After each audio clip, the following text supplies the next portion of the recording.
Okay, second graders. Today your job is to finish your project. As you can see, I added another row of rectangles. So I have rectangles here and here. I am going to make sure that this is not a rectangle and this is not a rectangle.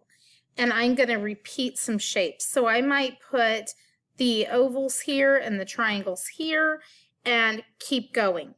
Remember, you need 3 different colors for each row of crops. So these 3 colors, one of them is going to be the outline. It usually needs to be one of the darker colors. I would not choose yellow to do my outline on my shapes here. I would choose one of these 2 that's going to show up a little bit darker.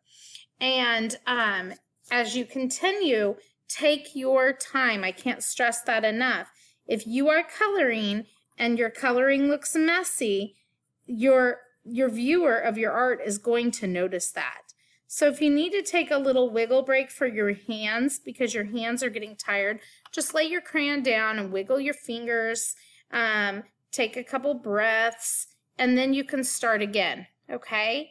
So I'm really excited about this project. I can't wait to see what they look like finished. Make sure you upload a picture into the media album.